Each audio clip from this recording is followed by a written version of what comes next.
wife's name out of your fucking mouth. Hello out there in internet land. This is the F1 Chat, episode 4 of the 2022 season. I am your host, Phil Lamington, and sitting beside me on my left is a man who he kind of asked me earlier when it came to Claire Williams if I would keep his wife's name out of my fucking mouth. It's JB. How are you, JB? Keep my wife's name out of your fucking mouth.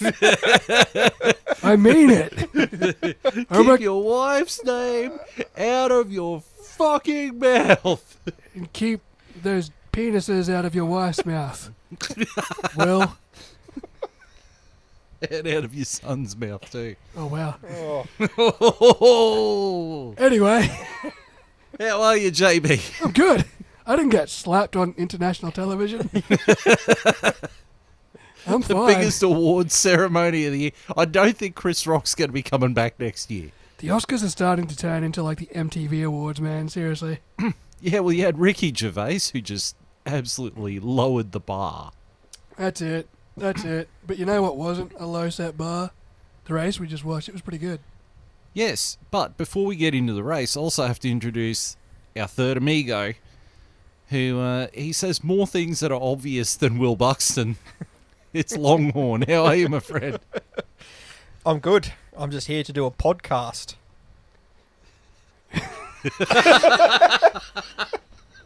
I was going to say something even more Will Buxton there, but I'm like, how do you top that? You can't get more Will Buxton than that, can you? It's a cast done on pods. Yeah. Also known as a podcast. When three people are in a room With microphones. and they broadcast it on the internet. That's And on called Spotify. And on Spotify. and YouTube. It's called a podcast. Where you discuss things that happen on the internet. Fuck you, Will Buxton. You're a fucking clown. Oh, God. I didn't mind him, but then he just fucking ruined himself. And now he's a meme. It's a meme, though. It's great now. It's the content we want. What's worse is that they put his, like, overdub commentary over key parts of the race that has very little context. Yeah. There's no way he's watching Nikita Mazepin in fucking wherever the fuck they were. Nikita Mazepin up at 217th. It's like, fucking, I'm sure there's a good race up the front. You're like, who's watching Mazepin? No one. No one. Will Buxton. Will Buxton's watching Mazepin. Oh, God. Yeah. I know Jenny Gow wasn't exactly a JB follower. No, JB wasn't a Jenny Gow follower at all. I didn't mind her. I did mind her a lot. I minded Will Buxton a lot. Just his stating of the obvious. Is that an attempt at trying to, like, just For the play fans that- dumb to, like, new non-Formula One fans? I think so, but he's dumbed it down so much that it's just like, even new fans are like, what is this guy saying? He's It's just almost stating like the obvious. It's almost like, for a wrestling term, he's Scott Steinered the shit out of it. He's like, When he comes out and speaks at this show, he has to dumb himself down. it's like Michael Owen when he commentates Premier League. Oh, my You know God. Michael Owen, JB? I do. He was my favourite player for a long time. If he kicks the ball in the net, it's a goal. Like, just stuff like that. If all you the time. drive around the track faster than anyone else, you get a purple thingy next to your name to say you were the fastest on And that if you lap. do that in front of all the 19 other cars, You start on pole position. which puts you ahead of 19 other cars on the grid, Which gives you an advantage. For fuck's sake. and if you do that for X amount of laps, you get to be the winner of the race. And you are awarded the most points in the championship, which means you have a point advantage. In the championship. from that race. Johnny is now headbutting the microphone. Save me, Jeebus. If we keep going like this, he's going to smash my fuck front door. 2 hours of... Did you see on F1 TV now? You can switch the commentary over from David Croft. And guess who the other commentator is? Will Buxton. 2 hours of Will Buxton commentary. I will smash every fuck door in this house. Oh, we're going to have to watch it like that from now on. Just Will Buxton commentating.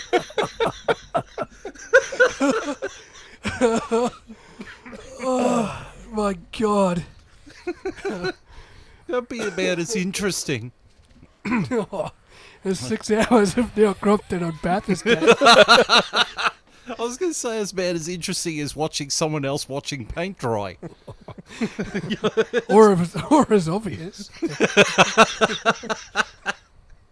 Him and Neil Crompton as a commentating duo. Sign me up for that shit. It'll be Facebook status post fodder for 6 hours. Even if the race only goes for 1.5, it'd still be 6 hours of lingering. Why did I do that to myself? Oh, I'm sure I could learn how to tie a 13-loop noose by then. Oh, I'm done. All right. There was a race as well. Right, We'll get into that. So we're going to get into the second race of the season, which was from Jeddah. Not to be confused with the cheese cheddar, No, but Jeddah. Fucking The Corniche circuit. the corny cheese circuit. Now, because F1 was not nice enough to put the official race classification up on their Facebook page, I've had to screenshot it from the damn F1 app. But to read the results, we're going to hand it over to Longhorn. Hello. I'm here. It's time for me to do my best Will Buxton impersonation on reading this out. Please don't.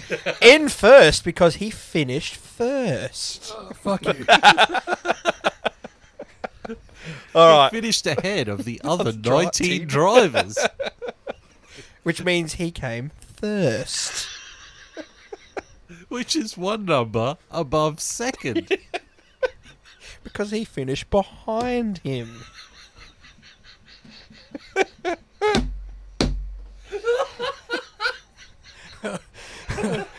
I'm done. I'm smashing your fuck door and I'm leaving. Oh, all right. The P&L podcast can take it from here. I've lasted like 4 minutes. All right, let's get into it. So, our winner from the Saudi Arabian GP, Max Verstappen, taking home 25 points. Good to get his championship. What's the word I'm looking for? Started. That's it. Started. Wow. That's what you struggled with? Well, Buxton, take I'm notes. thinking. Think like Will Will Buxton. Buxton. Think like Will Buxton. And moving along to second. Which is one place behind first. To kill the termite, I must become the termite.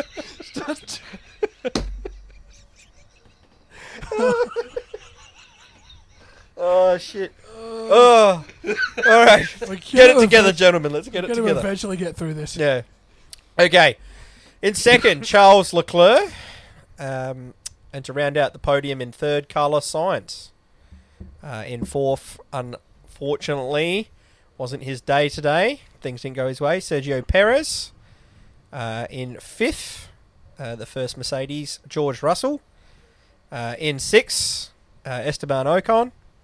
In seventh, finishing in the points for the first time this year for McLaren, Lando Norris. Woo! In eighth, in the AlphaTauri, Pierre Gasly. And in ninth, for second week in a row, points finish for Haas, Kevin Magnussen. And just sneaking in to round out the top 10 in the points, unfortunately, Lewis Hamilton. And then the rest of the other drivers in 11th, we've got Zhou Guanyu. In 12th, in the Aston Martin, we've got Nico Hulkenberg. In 13th, in the other Aston Martin, we have Lance Stroll. And rounding out the drivers... Oh, no, Stroll was the last one to finish. And only 13 drivers finished this race, so we'll get into the next of the DNFs. In 14th, we have Alex Albon. And 15th, Valtteri Bottas. 16th, Fernando Alonso. 17th, Daniel Ricciardo. 18th, Nicholas Latifi. And 19th, who didn't even get to race in this race, Yuki Tsunoda, and then left out entirely after crashing out in quali, was Mick Schumacher. That was a spectacular stack that he did during qualifying on Mick Schumacher. He hit that wall hard. Yeah, that was a scary one. Yeah, it was. All right. So, how did we get there? Let's find out together. By completing 58 laps. It was only 50. In 50 laps in a 50-lap race. And avoiding terrorist attacks. That's also another win. Oh, and also the fastest lap went to Charles Leclerc, taking an extra point. It did. He got that award because he did the lap the fastest. He did. All right. Lap 1 of the Saudi Arabian Grand Prix from the Jeddah circuit. Yuki Tsunoda's AlphaTauri gives up the ghost on the formation lap with a power unit failure. Sergio Perez starts on pole position alongside Charles Leclerc. He holds off Leclerc as Max Verstappen jumps Carlos Sainz. Zhou Guanyu has a clutch failure mid-corner and drops to second last, but his car restarts eventually and he continues in the race. Lap 2, Lando Norris slips past Pierre Gasly into turn 1 with a pretty good move. Lap 4, George Russell got past Esteban Ocon into the final corner with an equally good move. Lap 6, Alonso and Ocon in the Alpines almost make contact. And then from lap 9 to 13, they continue to battle with each other with the blessing of Otmar Zafnauer, pushing each other off at turn 1 frequently, which I didn't think was the smartest move, but Zafnauer was happy for them to race. It was good to see him race, though. It was. Lap 13, Zhou Guanyu is given a 5-second time penalty by the FIA for leaving the track and gaining an advantage. Lap 14, Esteban Ocon is finally told to hold position by the Alpine team to help their push forwards, but is passed by Valtteri Bottas and the Alfa Romeo in the process. Lap 15, Charles Leclerc sells the dummy to Sergio Perez and Red Bull. Charles Leclerc continuing on while Sergio Perez pits for hard tyres.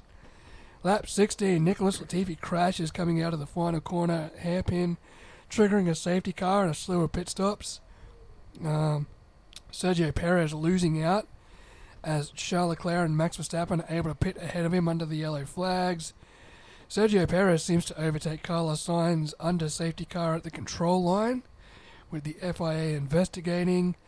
Lap 21, racing resumes, George Russell getting past Kevin Magnussen into turn 1. Meanwhile, Sergio Perez hands third place back to Carlos Sainz. Lap 36, Fernando Alonso's Alpine slows down and loses power, his engine overheating and failing. Lap 37, Daniel Ricciardo's McLaren grinds to a halt near pit entry, his drive shaft failing. Meanwhile, Valtteri Bottas also retires from the race as well, with his Alfa Romeo wheeled into the garage. The virtual safety car is deployed. Lap 38, Lewis Hamilton wants to pit, but the pit lane entry was closed, with Fernando Alonso and Daniel Ricciardo's cars stopped in the pit entry. Lap 41, Lewis Hamilton finally pits for a new set of medium tyres, but he's lost a bunch of positions. Lap 43, Verstappen takes the lead from Leclerc, who takes it back down the front straight. Lap 44, Charles Leclerc and Max Verstappen lock the brakes up together, going into the last corner, trying to out-duel each other to the DRS line. Leclerc is able to hold Max off on that occasion. Lap 47, Max Verstappen holds back at the DRS line and gets past Charles Leclerc down the front straight. Lap 49, Alex Albon and Lance Stroll make contact in turn 1, bringing the yellow flag out for Sector 1, but in turn disables the DRS for Charles Leclerc, who can't get a shot back at Max. And lap 50, Max Verstappen wins the Saudi Arabian Grand Prix from Charles Leclerc and Carlos Sainz. Charles Leclerc getting driver of the day and fastest lap. That's the second driver of the day that Charles Leclerc has got this year. Because he's driven well. Yeah, it's been 2 sublime drives. It really has been. Well, here's the thing, is that him and Max Verstappen, even Carlos Sainz and Sergio Perez, they really are putting on a show. Yeah. Oh, this battle for the rest of the year between Verstappen and Leclerc is just going to be... Yeah, it's going to be good.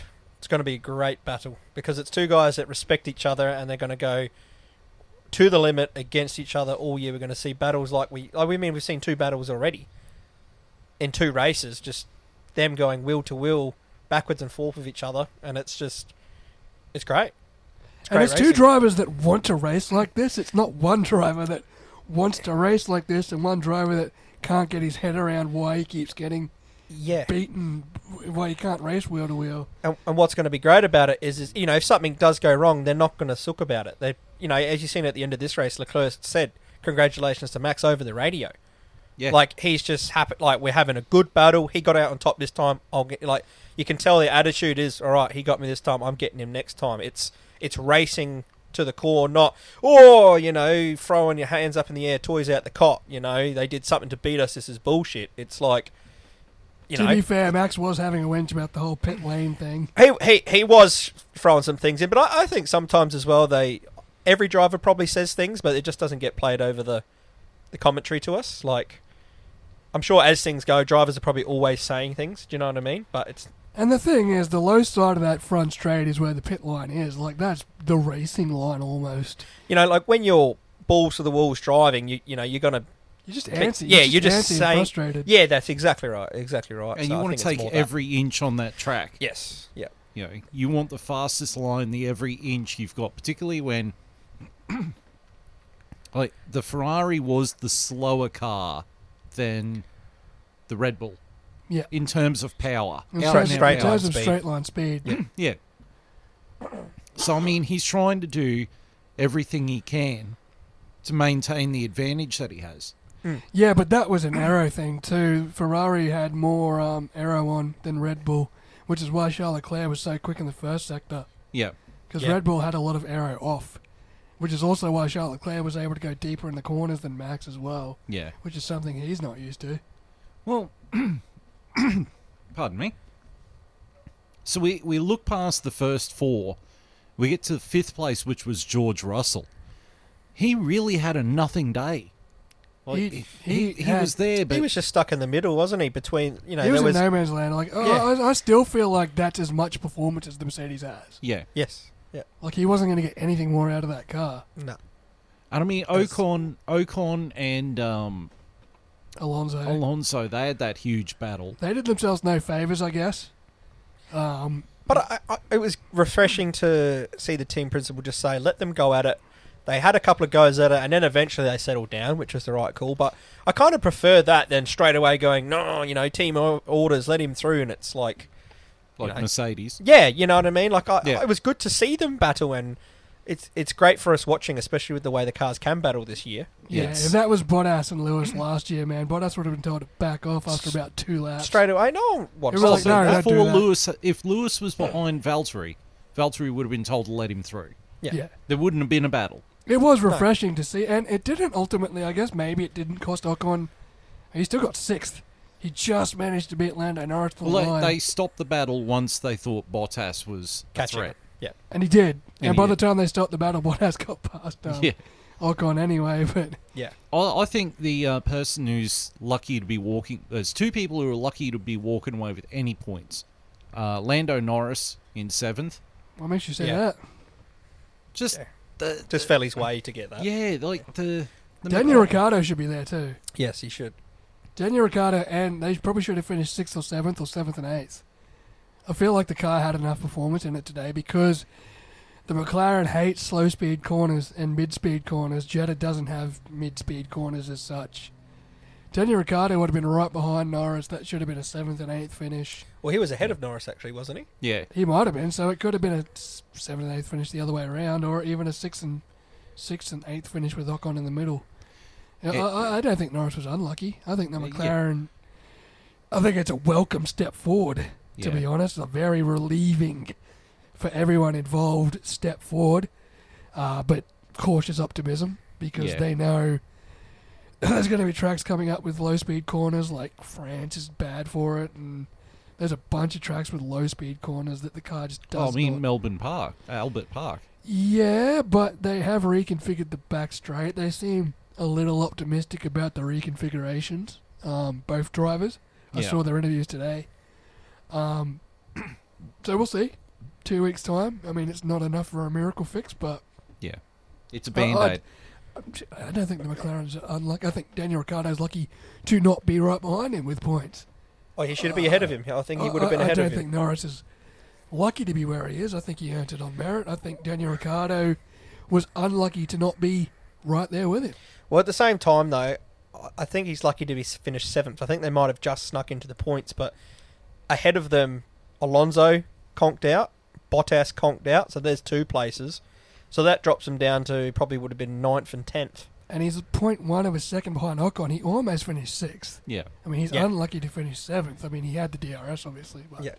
The other person who I think is very lucky to be getting a point is Lewis Hamilton, because that car was nowhere. He was unlucky, though. Let's not forget, the pit lane was closed when he wanted to stop. Yeah.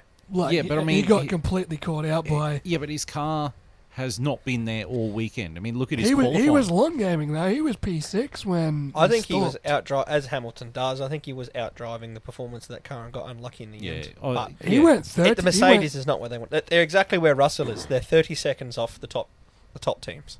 That's where they are this year. He went like 39 laps on that hard tyre. Like he went ages into that race, you know?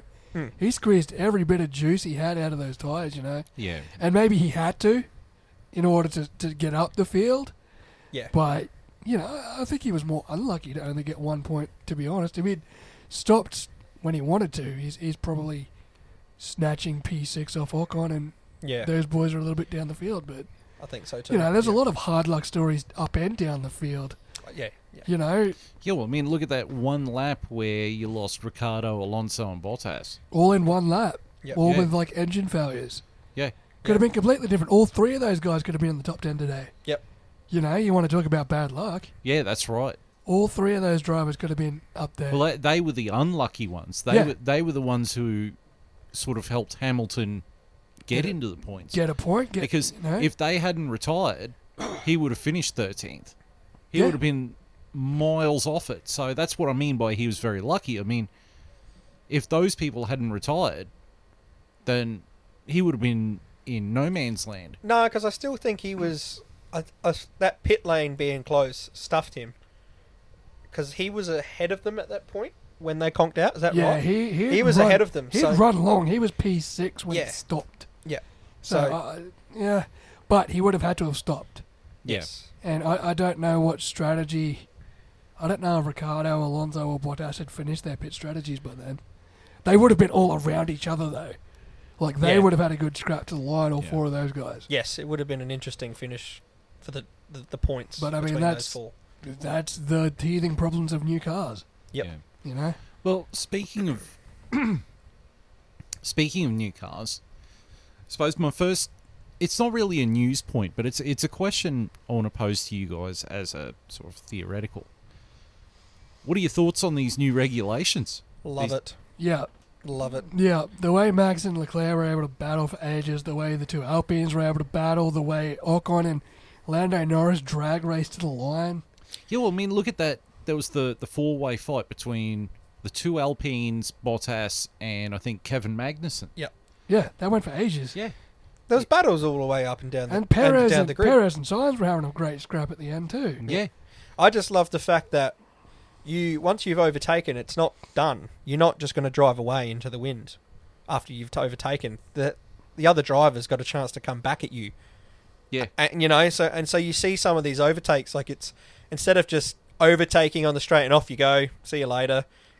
You've got to be more strategic about it, as we've seen with when Verstappen first overtook Leclerc. Bang, Leclerc knew what he was doing, and bang, straight back in front of him. And it means you get these battles that last, 5 or 6 laps where they're going back and forth with each other because they can actually come back and retake the position rather than once you've got the overtake, that's it. You know, you're not getting close enough to... Your car's stuck in the dirty air and you've lost 50% of your downforce and, and your tyres are fucking graining and your engine's overheating and yada, yada, yada. All that's gone now. Yeah.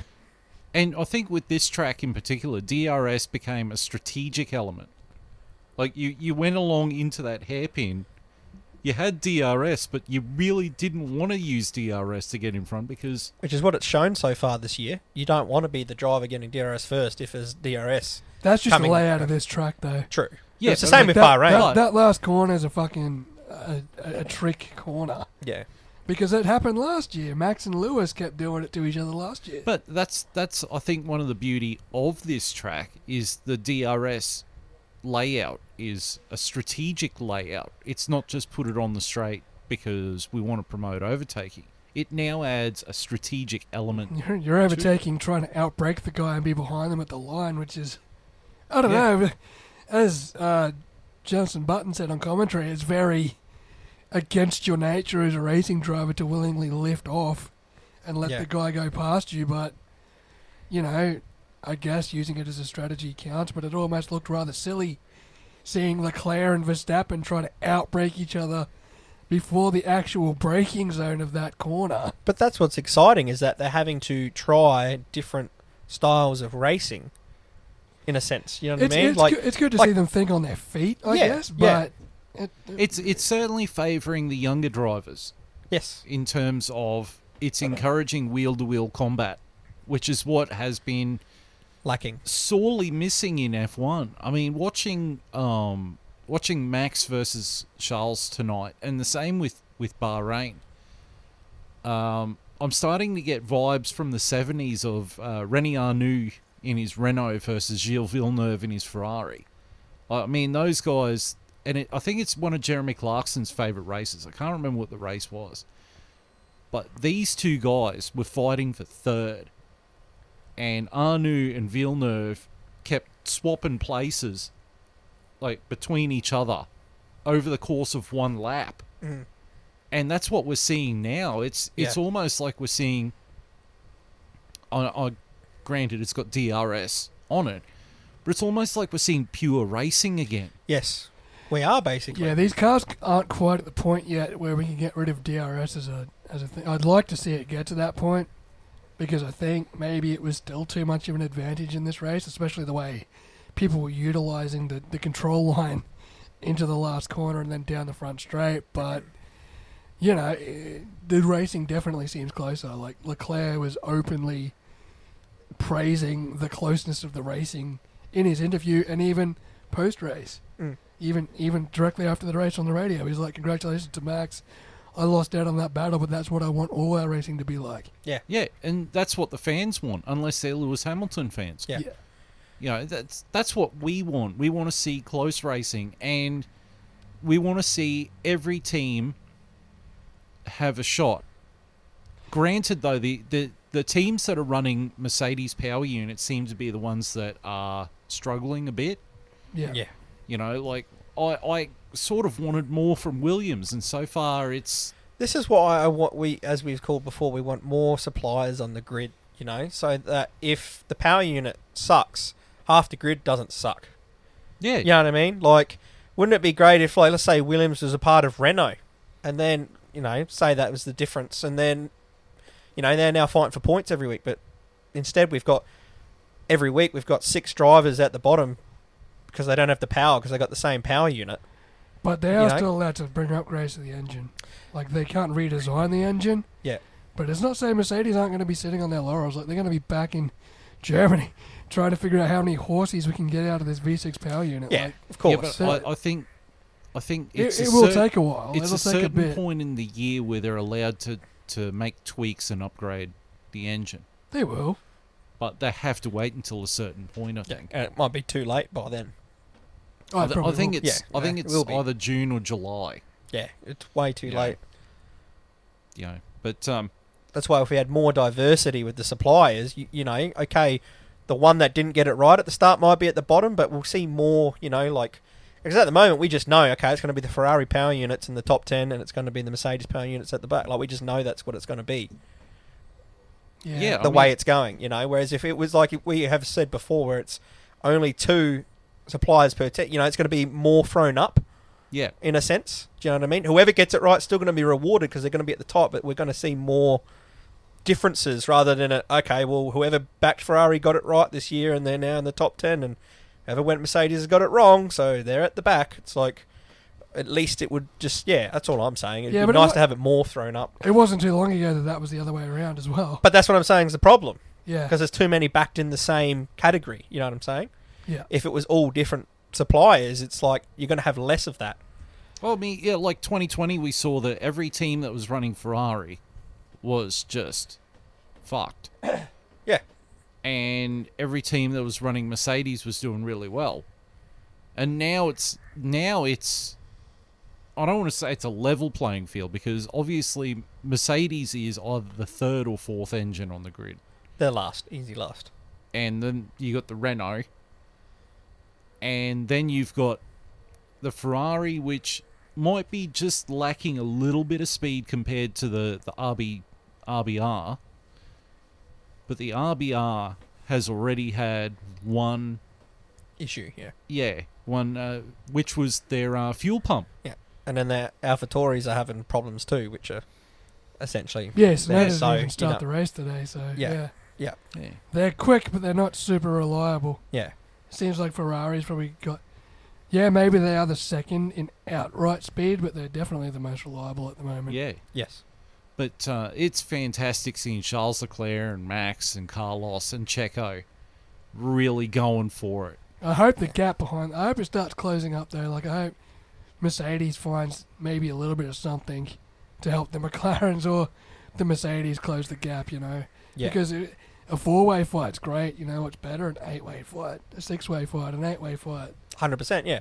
The more fights are better, you know. Yeah, well, very much like I think it was 2002 2002, where you had the Ferraris, you had the Williams BMW and the McLaren Mercedes. Yeah. And anyone could take it. Anyone on any day could win a race. It could be Rubens, it could be the Michael, it could be Juan Pablo Montoya, Ralph, Kimi, or David Coulthard. Yeah. Anyone could take it. Yeah. And we're working towards that. I think we've got it right with the new regs in terms of what they've changed to make it more wheel-to-wheel racing and overtaking. That's going at the right path. I still am saying that I think we need, like I said, more engine suppliers, less reliability on a couple engine suppliers, just to throw up a bit more changes. You know what I mean? Like I said, you've got to flip a coin. If you backed Ferrari, you're doing well right now. If you back Mercedes, you didn't. Whereas if there's there's more strategy to who you go with, who gets it right, who doesn't get it wrong, and it's one team gets it wrong. There's only, say, there's two teams that have taken that. There's only 4 at the bottom. And as we're trying to expand the grid too, we don't want to expand the grid and have even more teams with more teams with Mercedes or Ferrari, and it just grows bigger. You know what I mean? Like I said, it wouldn't have been great to someone to take a chance on the Renault this year and be up there fighting in the points every week instead of fighting for 17th. I think there's an opportunity for the sport to work to that too. That's what I'm hoping that's what we go towards. We can have a 26-car grid with Yeah. 6 engine suppliers or 8 engine suppliers. Yeah. Like every team having a works team for the engine supplier and then a B team. A factory team. Yeah, a factory team Or and a works team. Yeah, a customer team. Yeah. Okay, well, here's a question that I've just come up with on the fly. What team, if a team had to swap and go take up the Renault engines, what team do you think should take that chance and go to the Renault? Williams. I was just thinking Williams too. Yep, should have been Williams. Yeah, they could do that, absolutely. Yeah, they've got history with Renault. Yep. And I just think if they stick with Mercedes engines, they're never going to be up the front. They're going to be, at best, the Mercedes B team. Yeah. At best. They're going to be the AlphaTauri to to Red Bull. That's what they're going to Yeah. be, unless they Yeah. go and take a risk on a different engine I'm supply. pretty sure McLaren's got that locked down. Yeah, I know, but that's what I'm saying. To say they get it right, they're going to be the same as McLaren if we're lucky, you know. Oh, Like, yeah, but I I think would be interested to see if McLaren would ever step away from Mercedes. I mean, well, you've already said they're too ingrained. They will never do that. yeah, exactly. But the thing is, the difference between what Williams are doing and what McLaren's doing, McLaren's buying the power units. They're not getting anything else Yeah. from from Mercedes, Yeah. which means Mercedes holds nothing over them. Yes. Whereas Williams is getting the engines because they're part of an agreement where they get engines at a cheaper price to run Mercedes Academy drivers like a B team. Yeah, they're reliant on them. So Williams are the B team. Yeah, McLaren is the customer team. yeah. Yeah, Yeah. yeah, that's pretty accurate at the moment, and that's why if you're Williams supporter, unfortunately like me, and you want to see us fighting for points and hopefully one day championships again, we're going to have to get out of that umbrella of Mercedes and take a chance on a Renault, or on hopefully when these new engine suppliers can come in, they can jump a ship of one of them and become the flagship. Say Porsche comes in, they be the first team to jump to Porsche or something, and bam, they're the A team for Porsche. You know Well, what I mean? Like that's- the Porsche engine. That's It's- apparently what the rumor is that when the 2016 regs come in, that they want to be a factory, like a works team for a new engine supplier. And because Jost Capito has got ties with VW, I think he can leverage that. Same as I think Aston Martin's going to break ties with Mercedes. with Mercedes Yeah. and either develop their own engine, or our old mate, Mr. Crack, Mr. Mike Crack, From the pit lane. from the pit lane, is going to talk to BMW. Yeah. To leverage That's his right. BMW connections. Yeah, I think it will be beneficial to a lot of lower teams to start looking outside the current bubble of engine suppliers. I mean, They have to. what do you lose?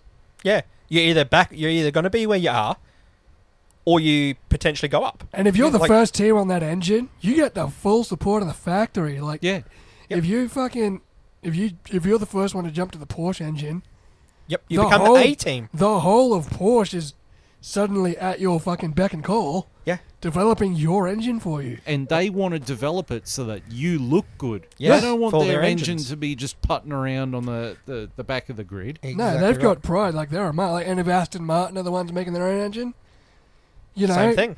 Same thing. Like, you've got the entire Aston Martin factory working for their works team. Mm. Yeah, you know, and Lawrence, in Formula One, Lawrence Stroll isn't going to pump money in just so he can see it sit there and putt around at the back of the... trying to improve their own brand, their own mark, Yeah, by coming up with the best hybrid V6 power unit that they can. Which I'm hoping this is what we get to in 2026. Just a quick question. Why does it take... Why do we have to wait 4 years for that? Why is that not something that can come in sooner? Concord Agreement. yeah. Right. They got to sign a new Concord agreement. How long did that one, when they last signed it, until this one? When was it last signed? Like, how long did they last? It wasn't that long ago, actually. 2018. Yeah. Righto, so it was like an 2018, I 8-year think. agreement. 2018 when they signed off on the 20... It was supposed to be, remember? 2021 regs, These were which supposed to be became the- 2021 regs, yeah. Yeah. Yeah. Which became the 2022 regs because of COVID. Yeah. Yeah. Yeah. Yeah.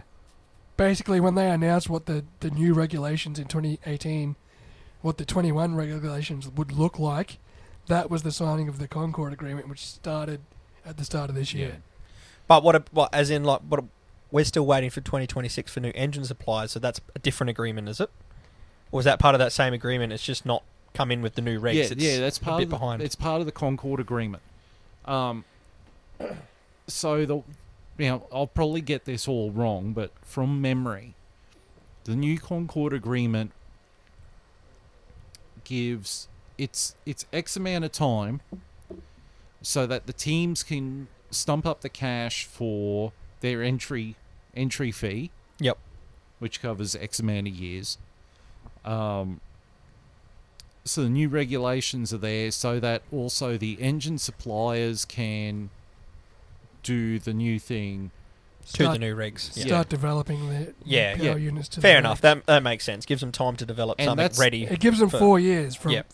this year to 26 to come up with something. to come up with something, basically. And that's why when they were talking about the Concord agreement and the new regulations, it wasn't just Red Bull, Ferrari, Mercedes, and Renault, or Alpine, that were involved in the talks. VW was also involved. Yep. So that they could all work on what they need To become a supplier. Yeah. Yep. Yep. Which is why I think it's the MGUK. Yeah. No, it's the No, MGUH. the heat unit. The They want to get rid of. MGUH is being dumped. Yep. That was Is it- Porsche's request, wasn't it? Yeah, because it's Yeah. the most expensive Yeah, part. isn't it? Porsche. The power Porsche unit. wanted the heat unit dumped, and Yeah. I think they're working towards dumping that. And I think Ferrari was the first one to say, yep, we agree with that. Like, thank God. And Renault, Red Bull. Yeah. Yeah, the only team that I think sat there and went, oh, I don't know, was, as per usual, Toto Wolff and Mercedes. Yeah. But I hope that in 2026 we get some form of Red Bull, whether it be Audi or Porsche. I hope we get BMW or an Aston Martin.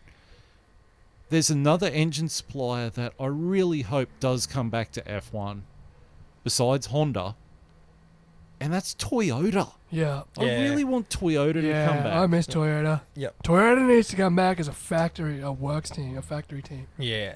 Like Toyota Racing, like, what is it? Gazoo Racing? Yeah, Toyota. They've got Gazoo Toyota Racing. Gazoo Racing in Le Mans.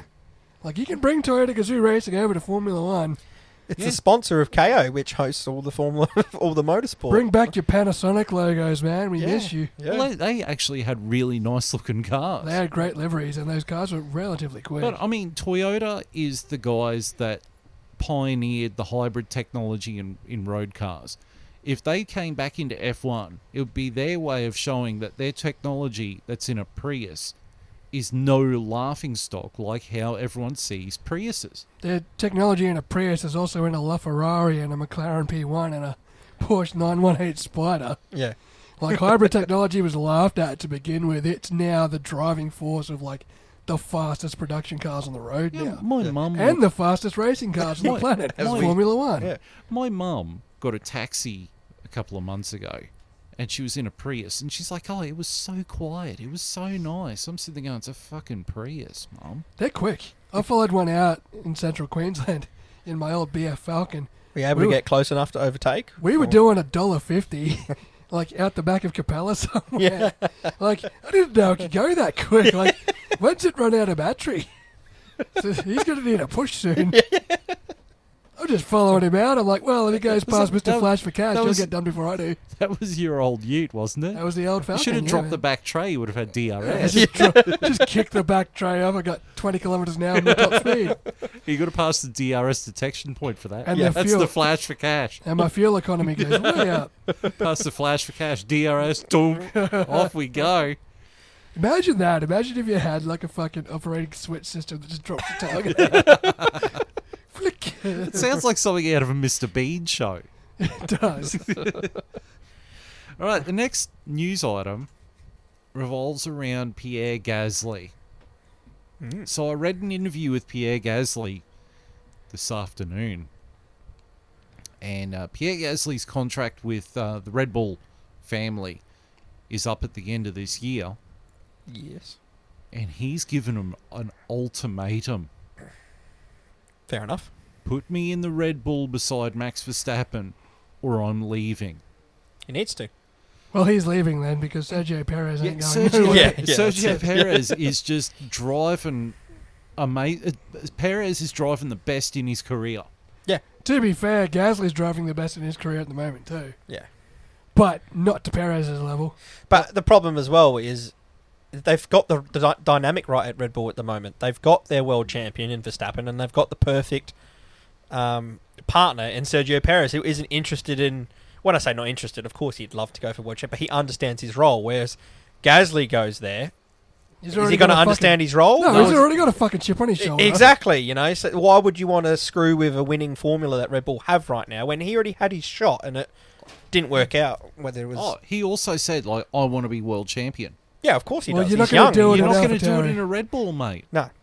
And you're not going to do it in an AlphaTauri. So, okay, well, what are his options?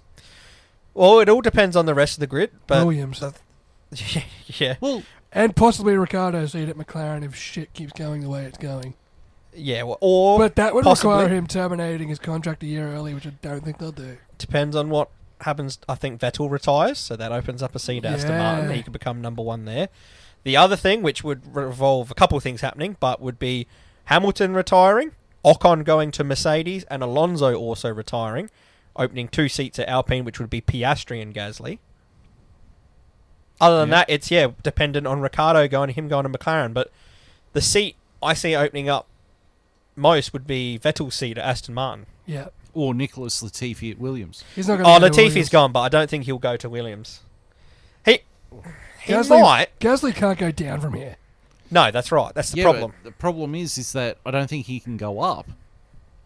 He can't go up. No, there's nowhere to go. Because if Lewis Hamilton retires at the end of the year, he's not getting that seat. No. But if he goes to McLaren or he goes to Aston Martin, I think both of those teams have got a bigger upswing than AlphaTauri. AlphaTauri's stagnated. In fact, AlphaTauri's gone a little bit backwards. That AlphaTauri will never go better than what they did last year. AlphaTauri hit never its be better. ceiling. Like AlphaTauri's hit its ceiling. At least Lawrence Stroll has a fucking plan to get Aston Martin up the grid. Yeah. And McLaren will get back up the grid eventually. All AlphaTauri is a driver program to get into the top team. Yeah. That's all it is. That's all It's it's like, ever been. here you go, have a couple years in this seat, see how you go. You go well. If the timing's right, you jump up into Red Bull and you sink or swim. That's all it is. It's just a factory for drivers to come through. It's never going to be a winning team. It is 100% the biggest B team we have on the grid. Yeah, it is. It really is. And that's all they're going to be. I mean, they're ever going to beat Red Bull? Like, never. Well, Red Bull would never let that happen because all of it's going into their top team. Like, it's literally just and unfortunately, Gasly's outdone his time in AlphaTauri. The timing wasn't right when he went up to Red Bull for him, but he's then gone back to his credit, shown he's a top driver at AlphaTauri, outdone the car, but the timing's not right for him because the second driver that's partnered with Max Verstappen is a guy who is a perfect number 2 driver. Yeah. And they've got the perfect team dynamic at Red Bull. Right now, yes. All Gasly's going to want to do when he goes up to Red Bull is fucking ruffle feathers, and fucking Christian Horner and Helmut Marko ain't going to stand for that. No. He already did that in his short tenure when he went up there. Yeah. I think Helmut Marko hates him. If Gasly wants to go beyond what he is, he needs to find his way into a factory team. He's got to do what every It's other either driver gonna be does. Aston or Alpine or maybe McLaren. He's got to do what every other driver does that isn't Max Verstappen. It's get out of the Red Bull umbrella. Yeah. Sainz did it, and good for him, he did it early, and he's now at Ferrari. He's, Whereas Daniel Ricciardo's done it, and it sort of belly flopped a bit. Like he could say he regrets his decision. There's 2 things with the whole Ricciardo thing. Yeah, you could say he regrets it, and on paper it looks like that. But at the same time, when you go to the timing of it, they were backing Max. They were putting all their eggs into Verstappen. They still are. That's right, exactly right. And I mean, it paid off in the end. But at that time, you couldn't say Ricciardo wasn't worthy of putting eggs in too. He was driving outstandingly for Red Bull, and there was probably a year there he could have been world champion had the car not had reliability issues. Yeah. But they got to a point where Ricciardo was still driving at top level, but they went, no, Max Verstappen's the prodigy, and we put it all in there. So Ricciardo probably had to make a move if he wanted to be world champion, if that makes sense, because it was all going towards Max Verstappen, but unfortunately he just didn't land in the right car outside of Red Bull. It just hasn't worked for him. And unfortunately now I don't think he's obviously never going to be world champion now, but it's just gone downhill ever since, unfortunately for him. I think Australia's hopes of a world champion has changed from Ricciardo to Piastri. Yeah, 100%. Piastri's got to get into a seat, but I think if Alonso, if either one of these 2 things happen, if Hamilton retires, Ocon's going to go to Mercedes. Through his ties with Toto Wolff. Yep. Yeah. And Piastri's going to replace Ocon at Alpine. Mm-hmm. Yep. He's going to be there for a couple of years, and then he'll find a seat somewhere else. Because that Alpine, I don't think Alpine's ever going to be challenging for a championship. Not. I don't know. We've said that about Renault before. Yeah. Maybe one day, but not in the foreseeable future. The other way he gets into Alpine is if Alonso retires. Which he would here's the thing. I can see him getting to Alpine because he's the French connection.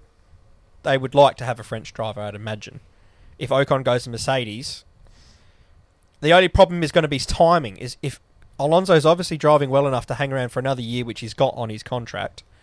Gasly's is up at the end of the year, so he's going to be looking for a seat. Maybe he does end up at a Williams for a year, just to place hold until Alonso goes, and maybe he can jump into the second seat with Piastri. Maybe that's the other way he gets into a more competitive team. But or maybe Gasly goes to Williams thinking that if he spends a couple of years at Williams, it'll make him look good for a possible seat at Mercedes. the problem is, I think he's done everything he can to look good. Yeah. He deserves to be in the top team. It's just, unfortunately, in Formula One, there's only so many seats, and they're all taken up by other great drivers, just like him. And it's just, you know, the pathway is just not there at the moment. It's a very similar situation to Mick Schumacher.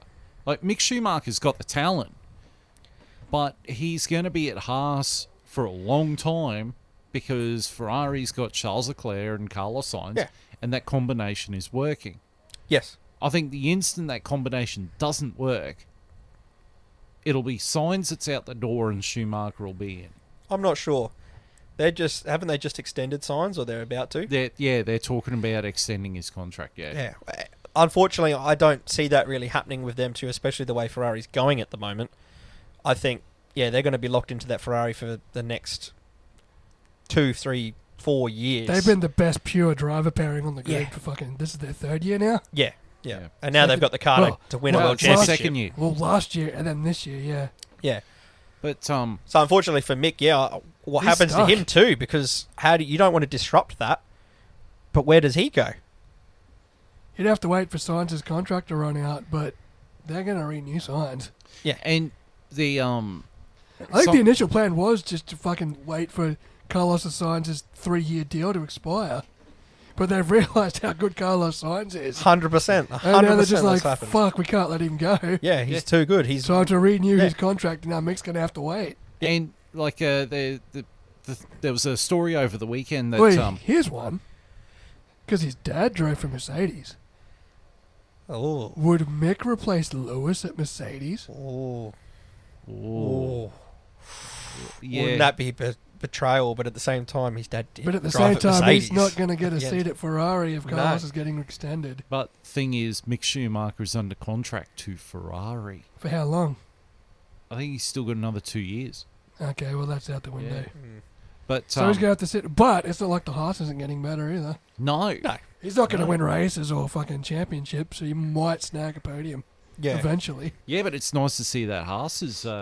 But It will keep him in contention for that Ferrari seat because it will keep him at the top of the car he's got, which will be fighting for points. He'll get a chance to, like you said, he might snatch a podium in the next few years. It will keep him in that conversation for when, if Sainz or Leclerc happen to drop a step. But unfortunately, I don't see it happening.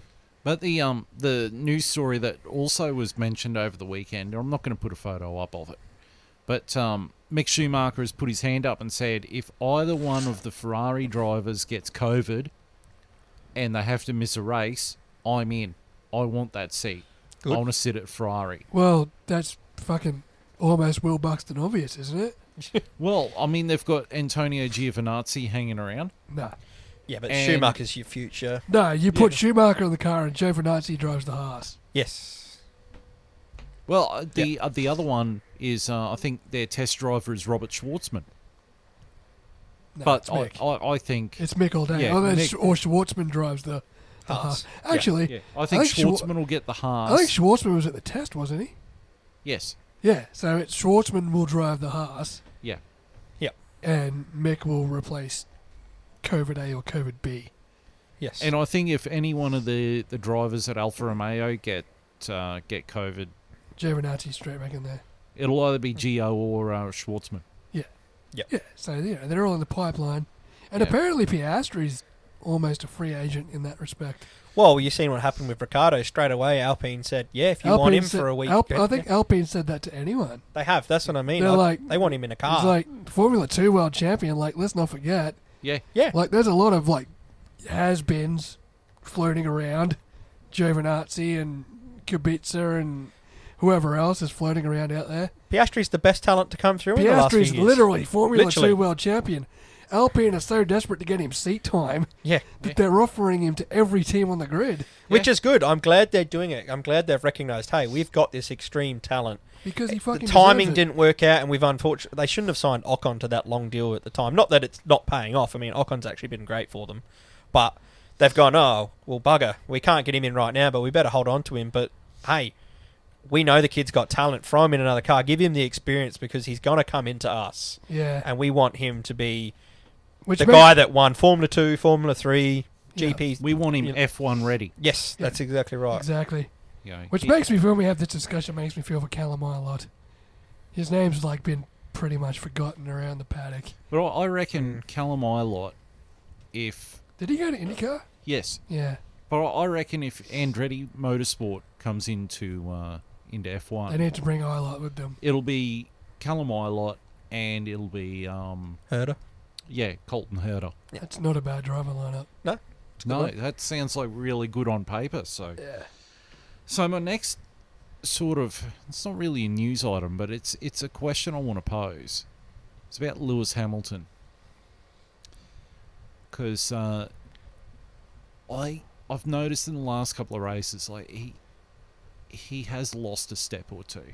No, the car's lost a step or two. Yeah, Yeah, I don't but think I- it's him. He I- drove well today, I thought. Yeah. So I'm gonna Other pose- than quali. Yeah, other than Couldn't work it qualifying. out in quali. But But- he started 16th and finished 10th. And he was up to 6 And at he was one up point. to 6th, so he's gained Yeah. fucking part, 10 part of me spots. though keeps thinking he's lost a bit of his passion. No, he's just trying. I- I think it's the other way around. I think he's relishing the challenge of having to find answers, Yep. solutions to a problem he hasn't had in a decade. I think it may burn him out by the end of the year and he could retire. But at this point in time, I think, as JB just said, I think it's actually made him more interested in a sense to try and overcome the problems. See, I get the feeling from him that because he's not up the front and he's not dominating, that he's kind of lost a bit of the will to be in F1. I think No. the end of last year would have been a soul-crushing experience. And I keep thinking at the end of this year, I think he's going to call it a day. No, I think his drive's there because he has won a race every year since... Fuck, was it 2012? Yeah. Lewis Hamilton has won at least one race every year for like over a decade. It's something ridiculous. I'm trying to remember. And let's not forget, he got third last week. We know why that happened in the end, but he was still up there. Well, He was in fifth. Look, the Mercedes isn't going to be this bad for they will find solutions incrementally. Yeah. Like, He knows he's not fighting for a world Yeah, championship this year, I think. it's not Lewis, it's the car. yeah.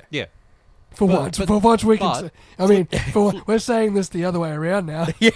Literally, But- isn't The it? car's letting Lewis down rather than the Okay, car's well- like the reason Lewis is winning all these But- races. Yeah. But on the flip side of the coin, It's almost like he's a great driver. he's not like he qualified 16th, Yeah, he didn't get it right in quali. He but didn't get it George right. Russell was in the top 10. He had a bet. His car was bouncing. He had a shit lap. It happens. Yeah. And on the, it's not like he was shit in the race day. At the end of it, he was up to 6. He got unlucky with that pit lane. He could. Otherwise, he was finishing in the points, and he Yeah. would have jumped 8, 9 places, which is a lot more than anyone else on the grid did. Yeah. So I thought I thought he raced well. He got unlucky, and he didn't. He'll know he didn't quali well, and he needs to fix that. He needs to be up there where Russell was. But I think he outdrove. He didn't in quali, but he outdrove the car on race day, and got unlucky. But And he's openly admitting he knows the car's not great. yeah, It's not like he's trying to bury his head in the sand about it. Yeah. He knows the car's shit. I don't think he's lost his passion. I think, it will eventually happen. It happened to Mick Schumacher. it's the only thing I can see is will it burn him out by the end of the year where they go. Right now he knows he's not fighting for a world championship, right? But let's just say we get to June or July when they can make upgrades and Mercedes still don't get it right, which I doubt because it's Mercedes. But let's say they still don't get it quite right or everyone else is still far ahead of him. Will he be burnt out by the end of the year to go, I want to take on another year, or will he then call it quits? That's the question to me because I don't think he's lost it right now. Yeah, I think if But I the can Mercedes see is it still taxing him. relatively where it is by the end of the year, like as in they've made their upgrades, but everyone else has made their upgrades and it's still a P5, P6 car, At best, yeah. then he'll probably think about it. Yes. Isn't his contract up at the end of this year? Yeah, it's a 1-year contract. Yeah. So I think you won't know your answer to your question until later. the summer in the year. break, Yeah. at least. At least let every car make an upgrade and see what they come up with. Yeah, that's what it will come down to. You can't count them out. It's fucking Mercedes. Yeah. And George Russell's fucking showed that cars got potential. Yeah. Just because Lewis qualified 16, George Russell was what, 5th? Yeah. Yeah. So it's not like the car sucks. Last Lewis week just they got were his- 3rd and 4th. Lewis got his quali wrong. I will say this, like, a lot of people, and I can see their point. Like, last week's race, they said Lewis Hamilton sort of fluked into third. Yeah. Well, Like, he got lucky. Well, yeah, he got lucky. But that's half of racing. Half Yeah. of racing is luck. Still Well, got to half be of there. racing- Skill. It's like it's a third of luck, a third of skill, and a third of planning. 100%. And look at today. Sergio Perez did everything right. Finished pole. And they just got unlucky with the strategy. Went to cover off the undercut. And it wasn't even and the strategy. bang, He fucking good went for a old pit stop and Crash Latifi then- Yeah, come in and the safety he car drops to fucked him. 4th. Yeah. That's luck. That's bad luck. exactly. That's where the luck side of it comes into. And you know? Lewis Hamilton, when he wanted to stop and he couldn't. Yep. That's bad luck too. Yeah. Yeah. Because he was up to 6th. Yeah. Yeah, you're right. It is racing is about luck, but I don't think Lewis is past it yet. Like I at least he would have to give time to see what Mercedes can come up with in terms of what's the car going to look like at the end of the year besides what it looked like at the start. Yeah. Like what upgrades and improvements can they make Yeah. to make the car a podium fighter at least again. Well, I think that Lewis might retire. I'm pretty sure Sebastian Vettel's going to retire at the end of the year. I'm almost Yep. certain Seb's going to call it a day. Yeah. I mean, not for the fact that he's missed the first 2 races through COVID, but I think it's time. I think it's time. And honestly, coming to the end of the year, if Mercedes are still sort of where they are, I think it's probably time for Hamilton too. yeah. Not that I don't think he doesn't have the ability still.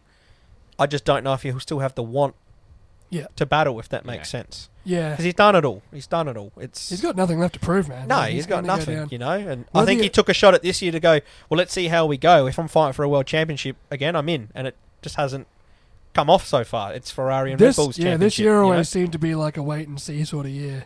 Yeah. A like fucking 30-day free trial of your fucking antivirus.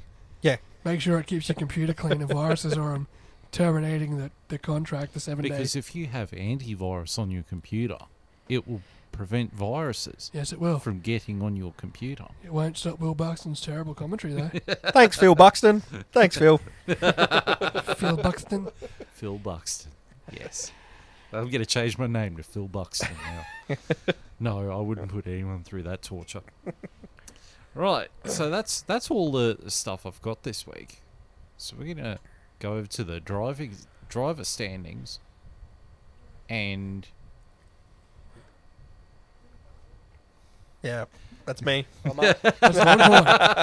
I thought we discussed this before the show. We did. Giving him some hand signals and he's not getting it. Alrighty. See, you give him signals with your hand. And then he ignores them. And then he blames you later for it. All right. The 2022 driver standings after 2 races in the season. At the top, we have, for Ferrari, Charles Leclerc with 45 points.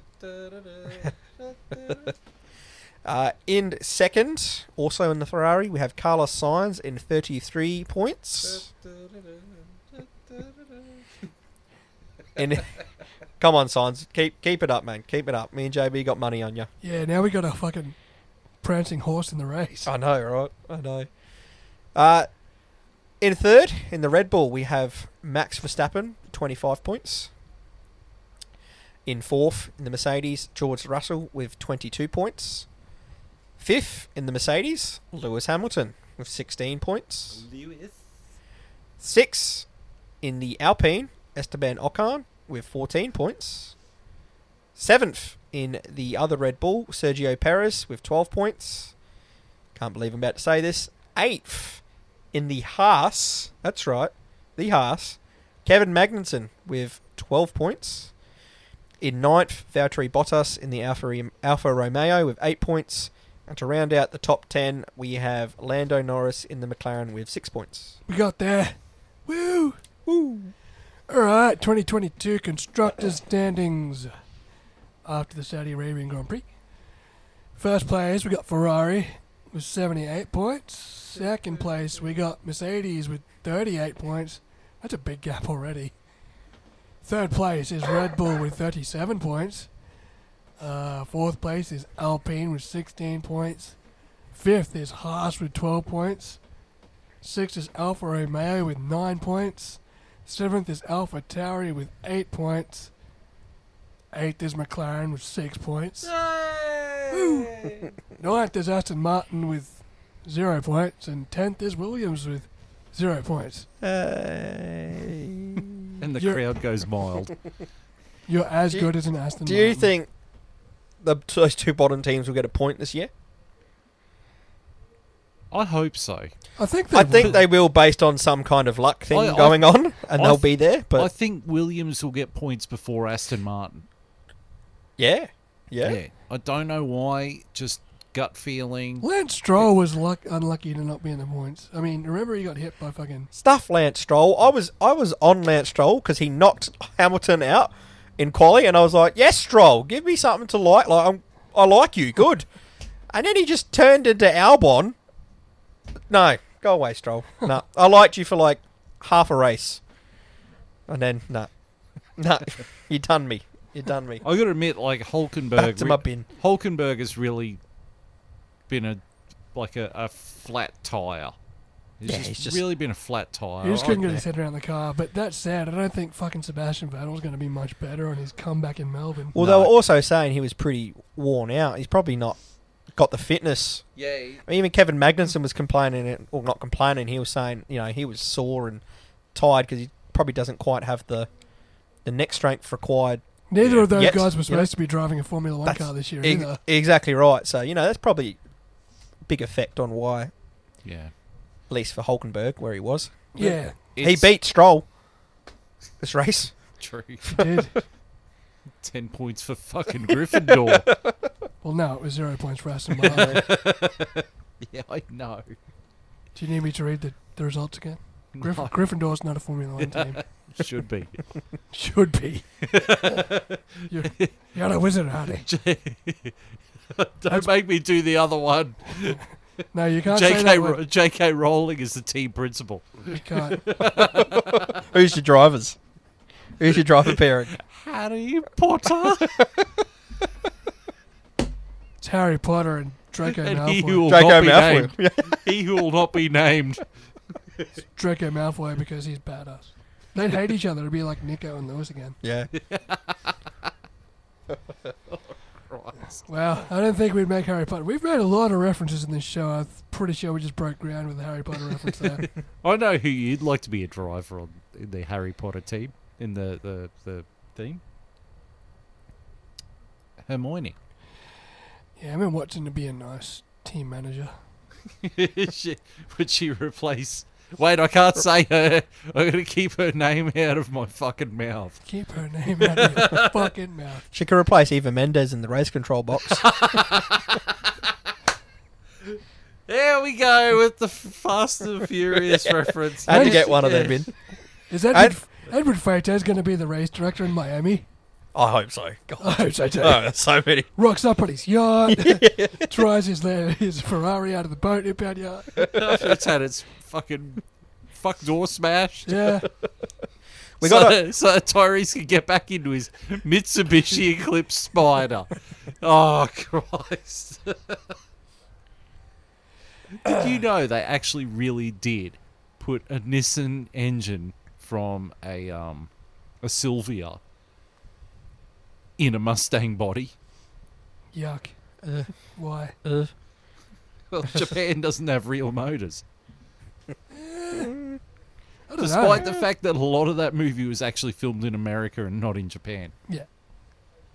Yeah. Back down our tangent again. All right. It's been a minute. I think that's going to be a weekly thing now. Like, we're going to hit the Fast and Furious thing, and I'm going to have to sit there and spit out some kind of Fact. Quote from Fast and Furious, yeah. At least we didn't go down the Mike Crack rabbit hole this time. At least. We saw him. Although we finally got our first commentary Mike Crack moment, which made us all have a good laugh as we were watching. My crack from the pit wall. My crack from the pit wall. My crack's We all went, hey! My crack's just having a peek over the pit wall. Little Mike Crack timer went off in the corner. One. Ding. Mike Crack on the radio. I still haven't heard him speak, hey.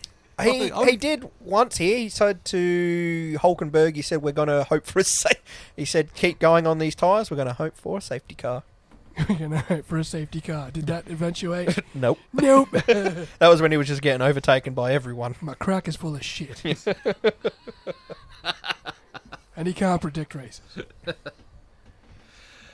Right, so our next episode will be after our next race, which is in 2 weeks' time from Melbourne, Australia. It's our home Grand Prix. We get to do a live potty. Yes. And watch it in daylight. Woo. Don't have to be up at 10 o'clock at fucking 1 a.m. on a Monday morning having to go to work. No, that's the rest of the world.